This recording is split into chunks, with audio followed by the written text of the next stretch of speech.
నీ ప్రోగ్రాం కాదు మా ప్రోగ్రాం.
తెలంగాణ గుజరాత్ కాంగ్రెస్ సమితి రాష్ట్ర అధ్యక్షురాలని ఈ రోజు పెద్దపల్లి జిల్లాలోని గోదావరి ఖనిలో రాష్ట్ర స్థాయి చిత్రాల సమావేశం అనేది జరిగింది. ఈ సమావేశం యొక్క ప్రాముఖ్యత ఏంటంటే మా ట్రాన్స్ కమ్యూనిటీ లోపల మా ఇతర కల్చర్ లోపల ఎవరైతే సర్జరీ చేయించుకుంటారో వాళ్ళకి 41 డేస్ రెస్ట్ ఇచ్చిన తర్వాత మేము మా అమ్మవారి పూజ మరిగపాక పూజ చేసుకుని అందరం సెలబ్రేట్ చేసుకుంటాం. ఇది మా జీవితంలో ఒకసారి ఫంక్షన్ లాంటిది, ఒక పెళ్లి ఫంక్షన్ లాంటిది. కాబట్టి అలాంటి కార్యక్రమానికి తెలంగాణలోని అన్ని జిల్లాల నుండి కూడా ఈ రోజు ఇక్కడికి రావడం జరిగింది. ఇది గోదావరి ఖనిలో మొట్టమొదటిసారి జరుగుతున్న ఈ ఈవెంట్ ఇంత అంగరంగ వైభవంగా నిర్వహిస్తున్నటువంటి మన శివాని నాయకమ్మ, లాస్య నాయకమ్మ గారి ఆధ్వర్యంలో ఇది జరుగుతుంది. చాలా బ్రహ్మాండంగా జరుగుతుంది. ఇది మా కమ్యూనిటీ యొక్క ఎంటర్టైన్మెంట్ మాత్రమే కాదు, మా యూనిటీ, మా ఐకమత్యం చాటుకోవడానికి, మా హక్కుల గురించి ఇక్కడ మాట్లాడుకుంటాము, మా సమస్యల గురించి చర్చించుకుంటాము.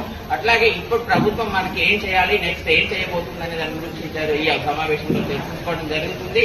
ఈ సమావేశం గోదావరి ఖనిలో ఇన్ని సంవత్సరాల తర్వాత జరగడం అనేది మేము చాలా సంతోషంగా ఫీల్ అవుతున్నాము. మాకు ఈ మధ్యనే తెలంగాణ గవర్నమెంట్ మన ముఖ్యమంత్రి రేవంత్ రెడ్డి గారి సపోర్ట్ తోని ఇక్కడ గోదావరి ఖని రామగుండం ఎమ్మెల్యే గారు మా కమ్యూనిటీకి ఇక్కడ 32 మందికి ఇండ్ల పట్టాలు ఇవ్వడం జరిగింది. ఇది నిజంగా చాలా గొప్ప ఆశించదగిన